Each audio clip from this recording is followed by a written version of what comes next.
தமிழ் அரசியல் கைதிகளுக்கு விடுதலை கிடைக்காவிட்டால் தமிழ் தேசிய கூட்டமைப்பின் பாராளுமன்ற உறுப்பினர்கள் பதவிகளை ராஜினாமா செய்ய வேண்டும் என தமிழர் விடுதலை கூட்டணியின் செயலாளர் நாயகம் வி ஆனந்த சங்கரி வலியுறுத்தியுள்ளார். அரசியல் கைதிகளின் விவகாரம் தொடர்பில் கூட்டமைப்பின் நிலைப்பாடு என்னவென்பதை மக்களுக்கு தெரியப்படுத்த வேண்டும் எனவும் ஆனந்த சங்கரி இன்று விடுத்துள்ள அறிக்கையில் குறிப்பிடப்பட்டுள்ளது.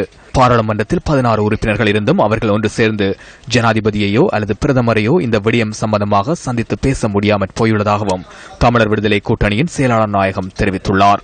கைதிகளின் விடுதலையை வலியுறுத்தி தமிழ் தேசிய கூட்டமைப்பு பாராளுமன்ற உறுப்பினர்கள் பாராளுமன்றத்தில் உண்ணாவிரதம் இருக்க வேண்டும் எனவும் அவர் தனது அறிக்கையில் சுட்டிக்காட்டியுள்ளார். இதேவேளை வடக்கிலிருந்து முஸ்லிம் மக்கள் வெளியேற்றப்பட்டமைக்கு தமிழ் மக்கள் மன்னிப்பு கோர வேண்டும் என தெரிவிக்கப்பட்ட கருத்தை ஆனந்த சங்கரி விமர்சித்துள்ளார். இந்த விடயம் தொடர்பில் அவர் இன்று விடுத்துள்ள அறிக்கையில் இவ்வாறு தெரிவிக்கப்பட்டுள்ளது. மேற்கோள் ஆரம்பம். தேவையற்ற விடயங்களுக்கெல்லாம் முந்திக்கொண்டு முன்னுக்கு ஓடிவரும் தலைவர் ஒருவர் முஸ்லிம்கள் வடக்கிலிருந்து வெளியேற்றப்பட்டமைக்கான பொறுப்பை ஒவ்வொரு தமிழனும் ஏற்க வேண்டும் என கூறியுள்ளதுடன் இந்த சம்பவத்தை இன சுத்திகரிப்பு என்று புது வியாக்கியானத்தையும் தந்துள்ளார். அந்த தலைவரை கேட்க வேண்டிய கேள்விகள் பல உண்டு. நியாயமான பதில் தருவார் என நம்புகின்றேன்.